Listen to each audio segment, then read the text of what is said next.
suapan. Cheesecake 5 bintang, creamy kebu enak tak muak. Mudah sekali, ramai dah coba. Bisko cheese pastinya pilihan semua. Wow! Bisko cheese!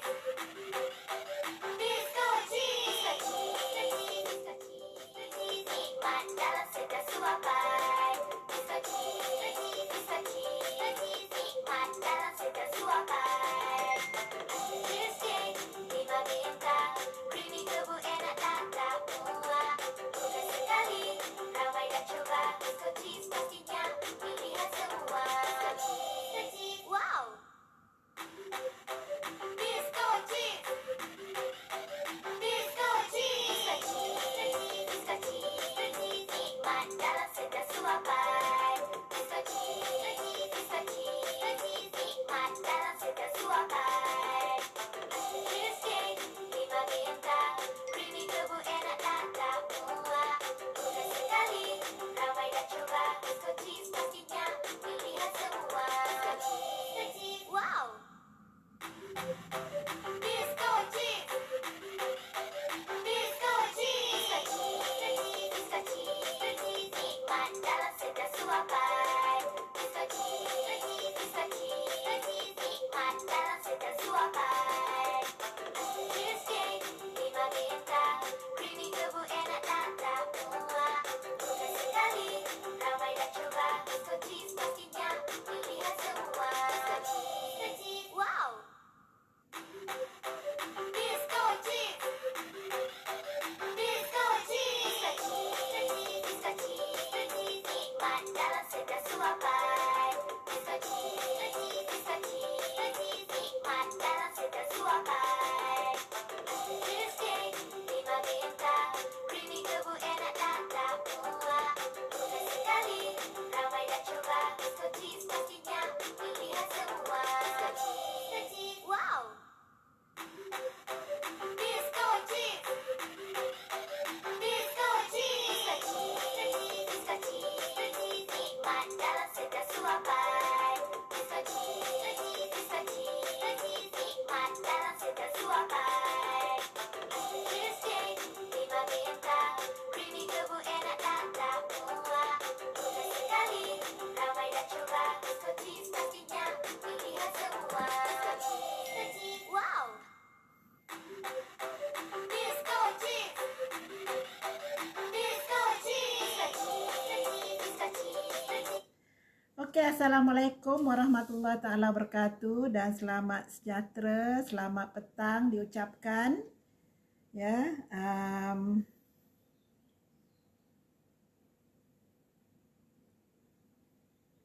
apa khabar semua?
Mana ini?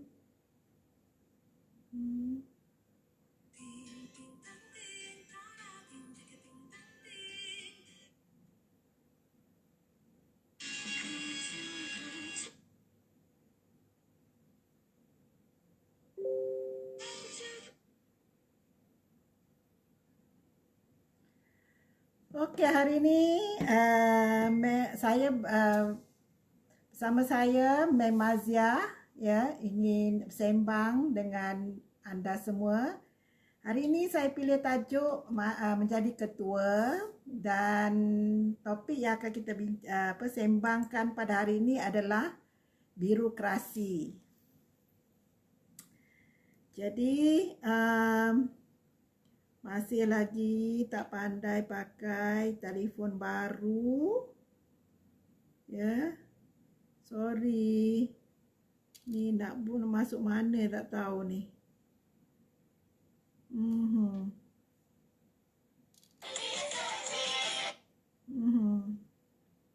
Macam mana ni? Biarlah. Ya. Tadi dah belajar tapi tak dapat juga. Okey, hari ini kita nak bincang pasal birokrasi, iaitu birokrasi biasanya adalah satu organisasi yang ya dipimpin dengan secara mengikut sistem tertentu. Ya, dia adalah organisasi yang kompleks dengan sistem dan prosesnya berlapis-lapis. Dan sistem ini dan sistem dan prosedur ini dirancang untuk menjaga keseragaman dan kontrol dalam satu organisasi. Jadi yang ini sistemnya telah ditetapkan, ya, supaya ya semua orang dapat melaksanakan tugas mengikut peraturan-peraturan yang telah ditetapkan. Biasanya kalau secara birokrasi, dia adalah macam piramid, ya, piramid di mana di atasnya sedikit, ketua-ketuanya sedikit dan pengikut-pengikutnya ramai di bawah. Jadi untuk mengawal, ya, dalam satu organisasi yang mengamalkan birokrasi, dia akan menetapkan peraturan-peraturan dan juga prosedur-prosedur dan sistem yang berlapis, ya, dari atas ke bawah, berlapis-lapis. Jadi macam mana, tak tahu nak ni, nak share, nanti saya belajar lagi, ya, nak tengok macam mana. Masih lagi how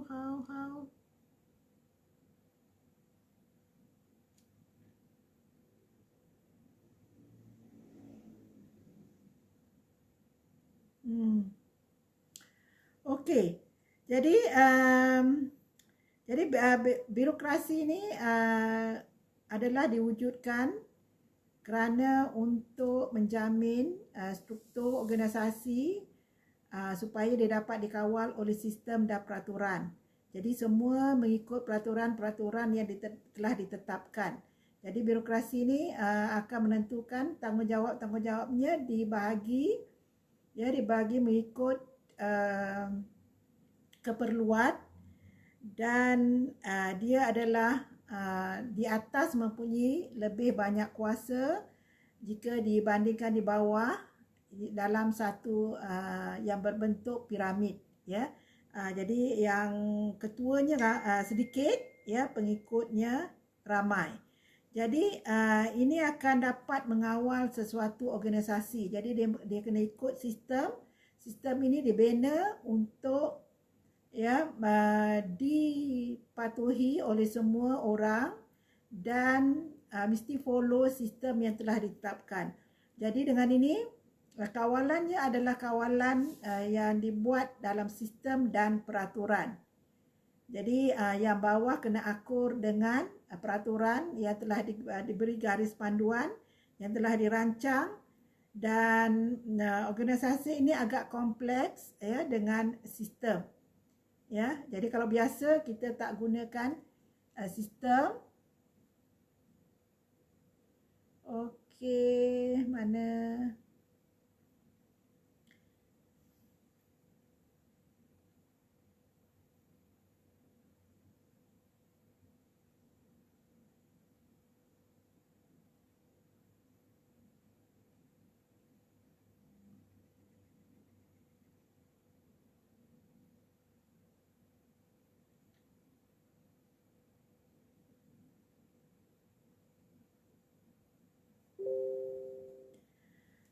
Okey, jadi ini akan membantu ya ketua untuk mengawal kaki tangan melalui sistem.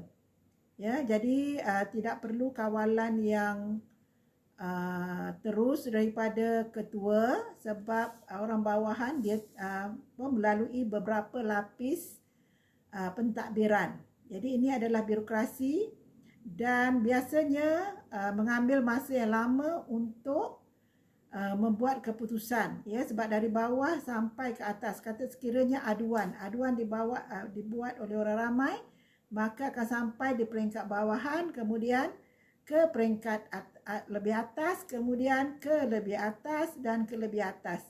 Jadi dia tak boleh terus ya ke ketua yang nombor 1, sebab dia mempunyai peraturan dan sistem. Jadi ini akan kadang-kadang melambatkan proses, katakan nak meluluskan sesuatu projek. Jadi untuk meluluskan satu projek, jadi kaki tangan yang bawah yang ramai itu ya akan mungkin buat kertas kerja, proposal dan sebagainya, akan dibentangkan kepada ketua yang immediate pada dia. Kemudian ketua yang ini ada ketua lagi, jadi berlapis-lapis ya. Jadi ini akan melambatkan proses untuk membuat keputusan, ya, dan juga untuk bertindak, ya. Kalau kita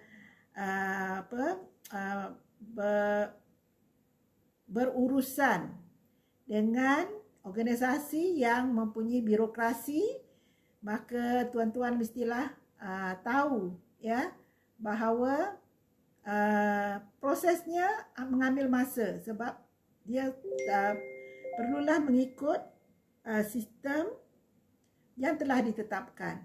Jadi orang bawah kalau menerima katakanlah proposal, dia akan pergi kepada next level. Kemudian next level kepada next level. Next level sebab dia berbentuk piramid, ya, berbentuk piramid dan dia ada hierarki. Jadi mesti melalui setiap lapis itu sebelum sampai ke peringkat atasan. Itu adalah kalau menjadi ketua dalam satu organisasi yang mempunyai birokrasi. Jadi prosedur-prosedur ini telah dibentuk, ya, supaya organisasi itu dapat beroperasi, ya, beroperasi. Ada baiknya birokrasi, ya, ada yang tak baiknya. Baiknya birokrasi ini adalah ya dia melalui beberapa tapisan, ya, untuk ya sesuatu keputusan itu dibuat. Jadi dia melalui pelbagai penilaian, ya, pelbagai peringkat dalam sistem birokrasi, dalam badan ataupun organisasi yang mengamalkan sistem birokrasi. Jadi ini adalah untuk supaya menjaga keseragaman, ya, dalam katakan satu organisasi itu ada banyak cawangan. Jadi kita akan dapati bahawa dia mempunyai keseragaman. Kita dah boleh jangka kalau cawangan pertama dengan cawangan kedua, maka prosesnya adalah sama. Proses nak menerima aduan, nak mendapat keputusan, nak kelulusan projek dan sebagainya, dia akan melalui lapisan demi lapisan dalam hierarki dalam birokrasi. Jadi yang ini dikawal oleh sistem ataupun peraturan, ya, ataupun prosedur yang telah ditetapkan. Jadi organisasi itu dikawal oleh sistem, ya. Jadi ketua itu tidaklah pening kepala sangat. Ketuanya tak adalah pening kepala sangat, sebab sebelum sesuatu aduan ataupun proposal itu sampai kepadanya telah melalui pelbagai lapisan sebelum sampai kepada ketua yang paling atas. Jadi ini kalau dilihat dari sudut yang positif, jadi semuanya telah dikawal oleh sistem. Dia sudah ada peraturan-peraturan tertentu.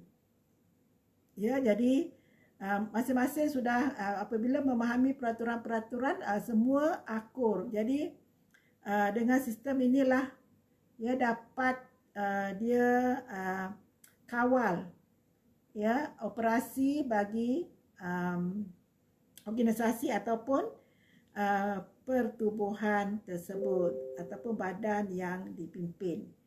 Jadi tapi dia yang kurangnya adalah dia mengambil masa yang lama, nak buat keputusan mengambil masa yang lama dan memerlukan beberapa tapisan, ya, beberapa tapisan. Jadi tanda tangan yang pertama, tanda tangan yang pertama, tanda tangan yang kedua, tanda tangan yang ketiga dan sampai ke atas. Barulah kelulusan ataupun aduan ataupun cadangan yang dikemukakan itu diterima ataupun diluluskan ataupun dibuat keputusan. Jadi dan dia menggambarkan bahawa kalau kita ketahui bahawa organisasi itu ditadbir secara birokrasi, maka kita bolehlah gambarkan bahawa ditetapkan dalam organisasi dan biasanya adalah dalam organisasi yang besar, ya, dalam organisasi yang besar. Contohnya adalah seperti ya contohnya adalah seperti sekolah, ya, kerajaan, ya, angkatan bersenjata, perbadanan, hospital, mahkamah dan kementerian. Yang ini biasanya ditadbir secara birokrasi, ya, birokrasi. Jadi dia ikut peraturan. Jadi ketua di sana mengambil peranan ya yang terakhir dalam sesuatu keputusan. Jadi ketua tu agak ya agak tidak membebankan kerana apabila sesuatu proposal ataupun aduan ataupun keputusan yang perlu diambil oleh ketua yang paling atas, dia telah pun melalui pelbagai lapisan ketua-ketua unit-unit kecil di bawah. Jadi biasanya sudah diada melalui tapisan yang lebih baik, ya. Jadi ketua terima itu keputusan akhir itu dibuat oleh ketua yang paling atas dalam hierarki yang berbentuk piramid. Itu adalah birokrasi. Dan peraturan ini, prosedur ini biasanya agak ketat, ya. Biasanya agak ketat sebab dia telah ditetapkan. Dia mesti ikut peraturan. Tapi itu dapat membantu dalam kawalan, dalam mengawal operasi sesuatu organisasi ataupun badan, ya, yang diketuai. Jadi itu dia menggunakan sistem sebagai kawalan, ya, dia menggunakan sistem sebagai kawalan. Whereas sebelum ini kita bincangkan menjadi ketua dalam bentuk autokratik, dia adalah daripada ketua itu, ya, tidak dikawal oleh sistem, ya. Jadi ketua itu membuat keputusan, ikut suka dia buat keputusan kalau autokratik. Ikut kebijaksanaan ketua.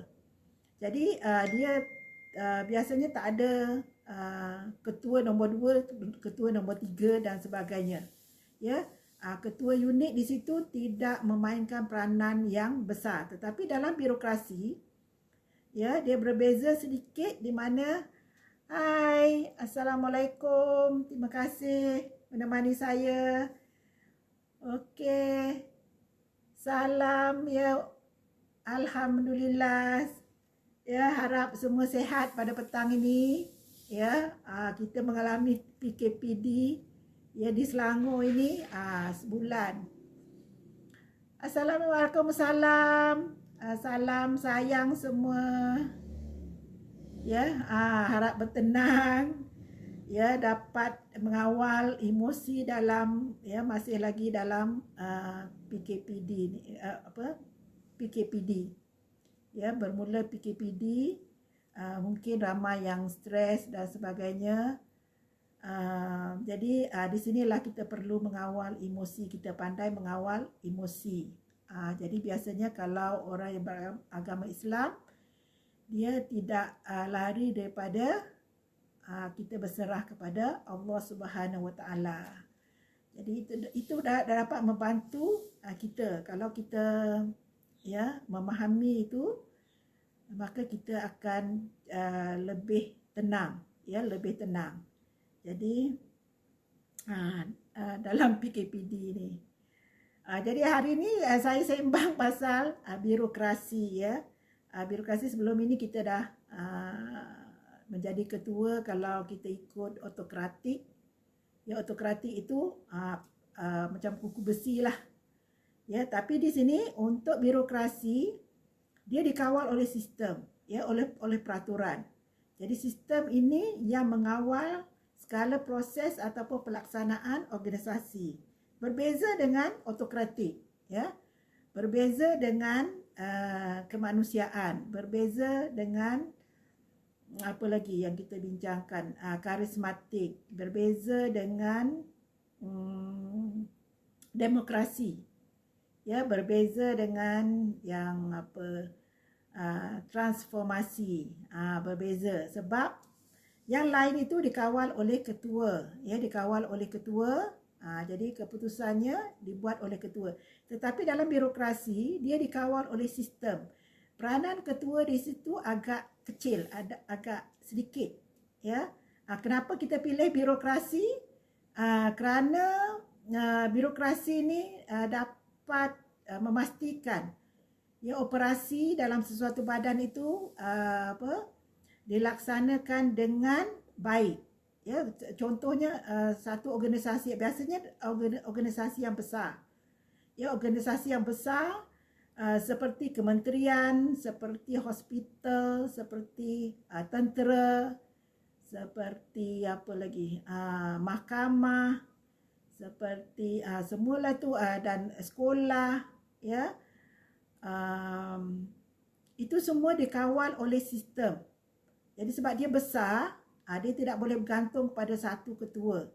Jadi dia mesti dibantu oleh sistem. Jadi itu pentingnya birokrasi. Bukannya birokrasi itu tidak bagus. Bagusnya dia dapat mengawal, dapat kontrol, dia dapat seragamkan semua badan-badan. Katakanlah hospital, ya, katakanlah hospital. Jadi semua hospital, kata contohnya jadi di Malaysia, ya, akan dikawal oleh sistem, ya. Nak daftar macam mana, nak jumpa, nak buat aduan macam mana, semuanya dikawal oleh sistem. Ketua di situ sebab ini badan yang besar, badan yang besar, badan kehakiman, ya, tentera, ada yang disebutkan tadi, ya, sebab dia besar. Kalau nak dikawal oleh katakan autokratik, dia tak mungkin sebab dia besar dan dia banyak cawangan, banyak hospital tu banyak hospital, sekolah banyak sekolah, kementerian banyak kementerian. Jadi tak boleh dikawal oleh ketua seorang. Ya, dia mesti kerana terlampau besar, dia perlukan sistem untuk mengawal badan-badan ini supaya dapat beroperasi dengan lancar, dengan baik, ya, dengan harmoni, tak ada kelang kabut, ya, sebab semua ikut sistem dan sistem ini adalah ketat. Biasanya ketat, dia tidak fleksibel. Dia tidak fleksibel. Jadi kita dapati bahawa itulah kalau kita berurusan dengan badan-badan yang birokrasi ini, kita kena faham, kita kena faham, kita kena bersedia. Ya, bersedia sebab dia kita perlu tahu bagaimana proses pelaksanaan keputusan ataupun sebagainya dalam birokrasi ni kita faham bahawa dia melalui lapisan demi lapisan, macam dia bentuk piramid. Jadi yang bawah ni adalah yang ramai, ya, pengikut-pengikut, orang bawah kaki tangan.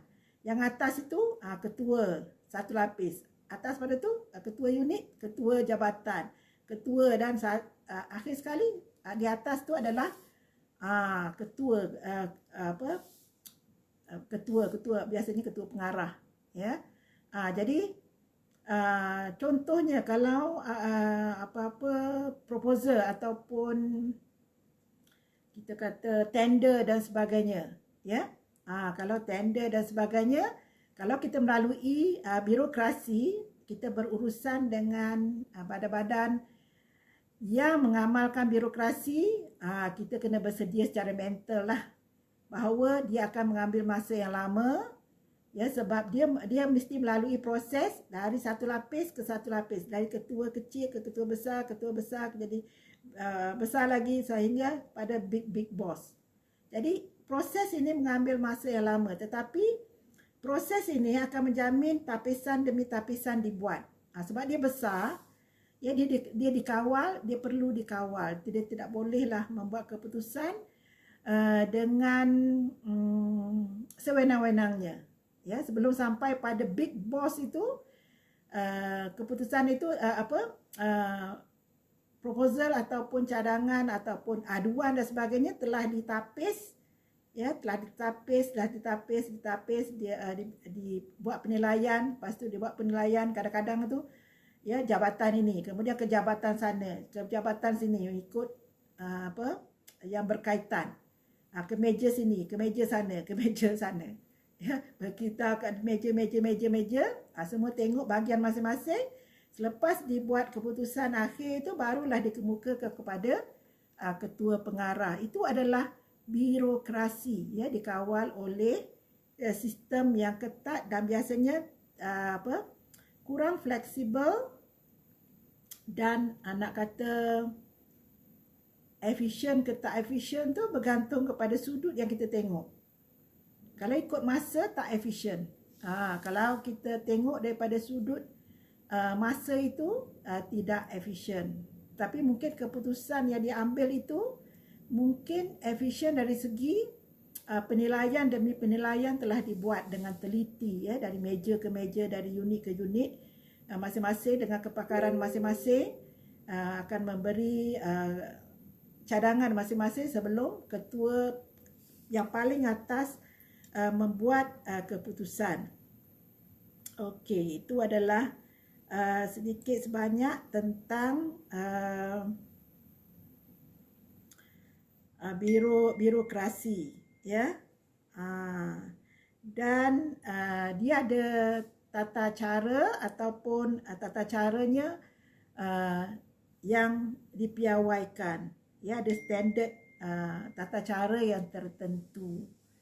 Ini dapat, ya, ini adalah baik untuk badan yang besar, ya. Dia banyak cawangan, banyak unit, ya. Contohnya sekolah lah, banyak sekolah. Jadi sukar untuk dikawal kalau tidak ada sistem. Begitu juga hospital, ya, tentera, mahkamah, semua kementerian dan sebagainya. Dia dibantu, kawalannya dibantu oleh sistem dan peraturan, ya, peraturan supaya dapat beroperasi dengan baik dan lancar.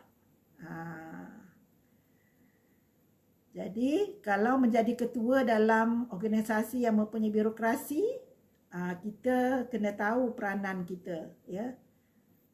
Jadi kita tak bolehlah membuat keputusan sendiri. Ya, ketua tak boleh, dia ada peraturan dia. Jadi biasanya keputusan itu mesti dibuat dalam mesyuarat. Ya, mesti diminitkan. Ya, tak boleh ketua itu membuat keputusan arahan tanpa ada minit mesyuarat. Ya, sebab dia dikawal oleh sistem dan peraturan.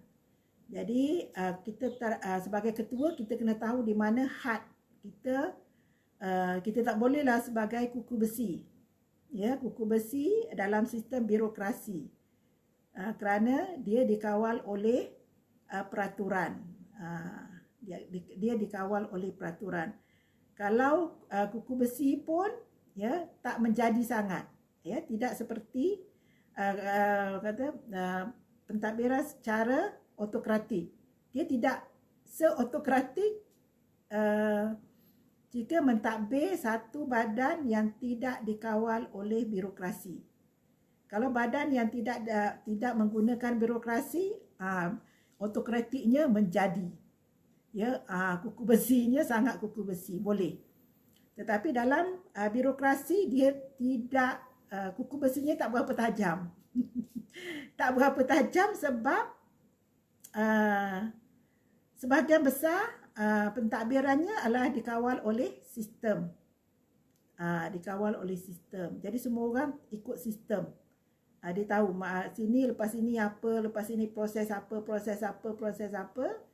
Jadi tak adalah kuku besi sangat. Kalau nak kuku besi lah seorang ke atas. Sebab tidak menjadi sangat. Jadi sebab itulah kita kena tahu ya bagaimana untuk menjadi ketua dalam organisasi yang mengamalkan birokrasi. Sebab dia mempunyai pembahagian tugas. Ya, pembahagian tugas sebab dia besar. Kalau yang kecil, kalau organisasi kecil, dia tak perlulah sistem yang tolong kawal. Sebab kecil, senang satu je. Katakanlah syarikat kecil, tak perlu birokrasi. Sebab dialah ketua, dialah segala-galanya. Tapi kalau besar, ya seperti hospital, dia tak boleh macam organisasi kecil.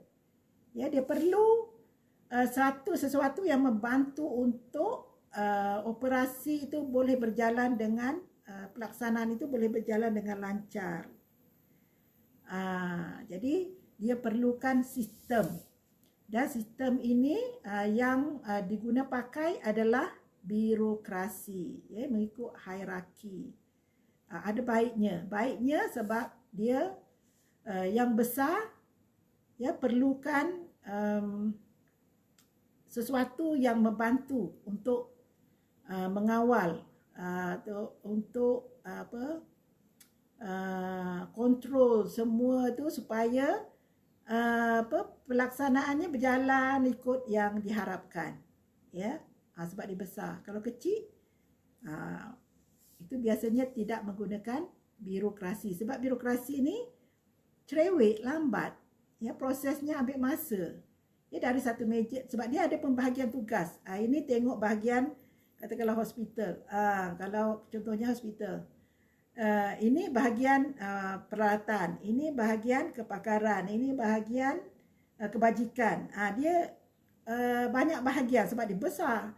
Perlukan banyak bahagian. Kalau kecil, semua tak perlulah bahagian-bahagian. Semua boleh dikawal oleh ketua ataupun paling tidaknya middle leaders ataupun yang ketua unit lah. Jadi tak perlulah sistem. Dia tak perlulah sistem yang ketat. Dia lebih fleksibel sebab kalau organisasi kecil, keputusannya boleh cepat dibuat. Jadi untuk birokrasi ini adalah baik untuk badan atau organisasi yang besar. Dia sangat membantu untuk badan organisasi yang besar untuk mengambil sebahagian tugas dan tanggungjawab ketua. Okey, jadi diharap ya saya dapat berkongsi sedikit tentang birokrasi pada hari ini, dapatlah memberi kefahaman. Ya, kalau tuan-tuan dan puan-puan viewers tahu ataupun ada yang nak kongsi bersama saya, bolehlah type. Ya, harap membantu sedikit, ya, tak banyak. Oh, okey, alhamdulillah. Assalamualaikum. Scoopy, Hafiz, Hafiz. Terima kasih teman, teman mama. Ruzaina, Assalamualaikum. Itu je nampak. Yang lain ini nak guna dua telefon pun tak pandai lagi. Ada dua telefon tapi satu tak guna. Patutnya guna dua-dua tapi tekan tak jadi. Baru first time tekan.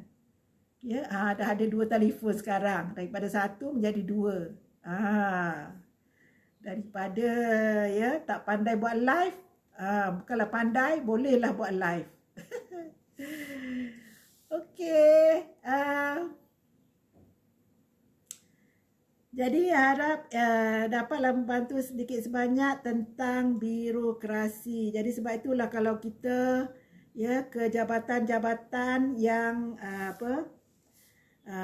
menggunakan pentadbiran secara birokrasi, maka bila kita faham, maka kita tahu apa yang akan kita hadapi, apa yang jangkaan kita ya akan berlaku. Ya, tidak kita kena faham bahawa prosesnya mengambil masa dan kita tak bolehlah pergi menjerit-jerit kenapa kita tak buat lagi keputusan, kenapa ini, kenapa itu. Tapi sebab itu adalah sistem. Ya, dapat belajar apa itu birokrasi. Biasanya tahu tentang birokrasi yang tak bagus.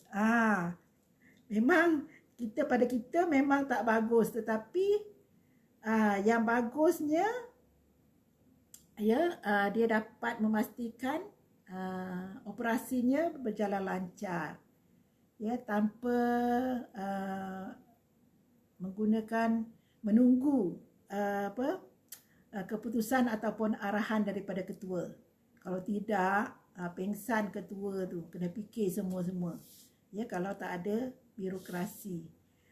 Okey, jadi begitu juga kalau kita nak kita propose, nak katakanlah nak propose satu cadangan pada agensi-agensi tertentu, sebab itulah ya pegawai-pegawai itu akan arahkan, okey pergi sana, unit sana, lepas tu pergi unit sana, pergi unit sana. Itu memang kita dah dalam jangkaan kita, tak adalah kita marah. Ya, tak adalah kita marah sebab itu adalah sistem yang mereka kena follow. Ya, mereka kena follow dan kita perlu tahu bahawa mereka kena follow. Kita tak boleh pergi marah-marah pada pegawai. Kalau kita pergi marah-marah menunjukkan kita tidak tahu bahawa itulah prosedurnya. Ya, itulah yang terbaik. Yang kaedah yang terbaik untuk badan itu beroperasi. Itu terbaik. Kalau tak ada sistem, tak ada birokrasi itu, maka cacah merbah sebab dia adalah organisasinya sangat besar, banyak bahagian, banyak unit ya dan saling berkait antara satu sama lain. Jadi macam ada unit sebelum diluluskan pada unit ni kena pergi dulu unit A, lepas tu pergi unit B, lepas tu pergi unit C. Kita kena follow lah. Bila kita dah tahu kita kena follow, tak adalah kita stres. Ya, kita stres ni sebab kita tak tahu, kita nak cepat. Kita tak tahu bahawa mereka kena follow sistem. Sebab itu yang menjamin operasi itu dapat berjalan dengan lancar. Okey, tapi itulah ambil masa, kemudian ya ambil masa kita, kemudian menunggu proses yang lama dengan tenaga, ya, wang ringgit, kita kena bersabar. Jadi kalau kita tahu apa yang akan kita hadapi, maka kuranglah stres kita. Jadi sebab semua itulah terbaik. Kalau kita tak ikut kita tak mau ikut peraturan kerana kita rasa stres, kalau tak ada birokrasi lagi stres. Tak tahu mana nak pergi. Ya, tak ada sistem. lagi rasa stres. Jadi itu adalah stres yang paling minima rasanya. Dengan adanya birokrasi, stresnya taklah stres tak ada birokrasi.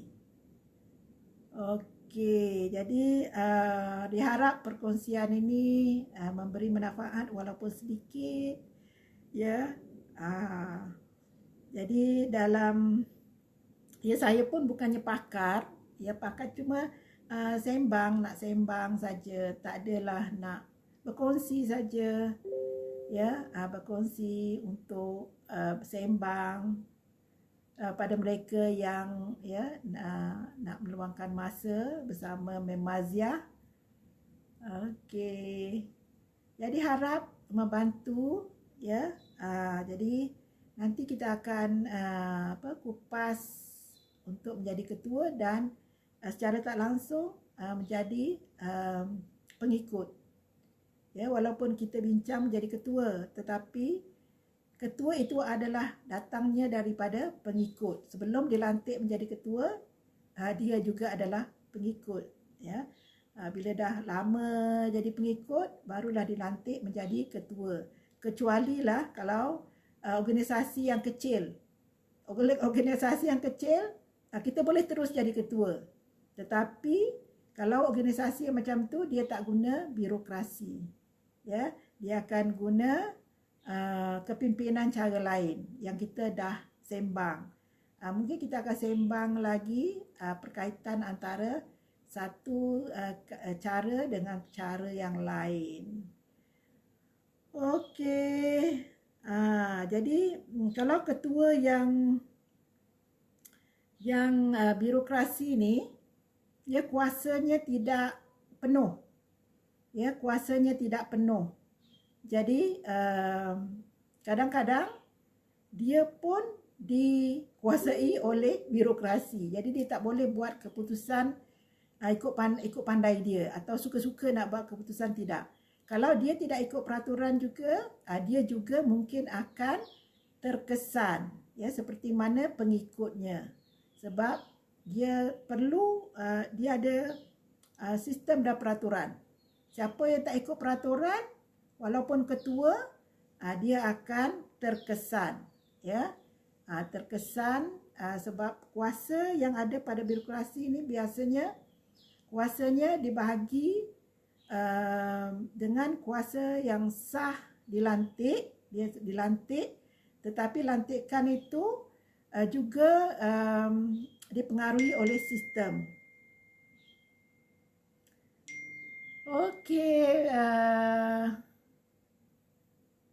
Okey, rasa-rasanya apa yang ilmu ini boleh digunakan. Rasa-rasanya kat mana kita boleh gunakan, ya, yang birokrasi ni. Di mana kita boleh gunakan dalam kehidupan seharian kita. Rasanya apa gunanya birokrasi ni dalam kehidupan seharian kita? Ya, kalau ada yang kita boleh invite, itu lagi bagus kan? Boleh macam Zoom. Macam Zoom, macam meeting. Lagi seronok. Ini sembang seorang-seorang. Sembang je ikut suka nak sembang apa. Terima kasih sudi bersama saya. Alhamdulillah. Okey, jadi rasanya sampai di sini saja. Ya, kalau ada soalan bolehlah typekan di situ, saya boleh jawab. Saya boleh jawab ikut kepala ikut dalam itu sajalah, pendapat saya, tidak melibatkan mana-mana pihak. Just perkongsian, sembang. Ya, mungkin harap membantu dalam kehidupan seharian. Okey, jadi terima kasih. Hingga jumpa lagi esok insya-Allah.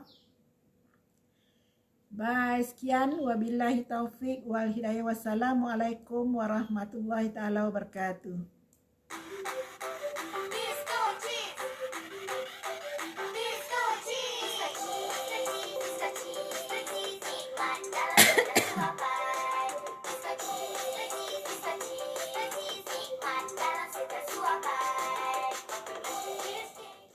Terima kasih yang menemani saya. Saya memang keseorangan.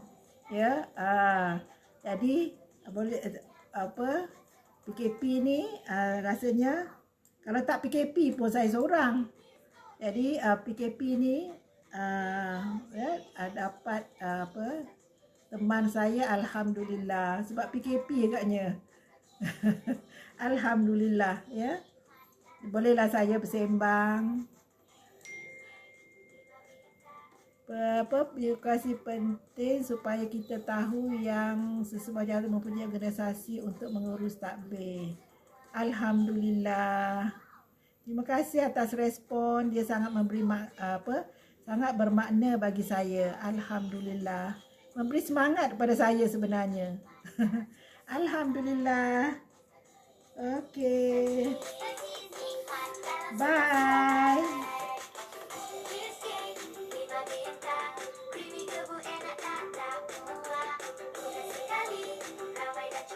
Dah nak tekan.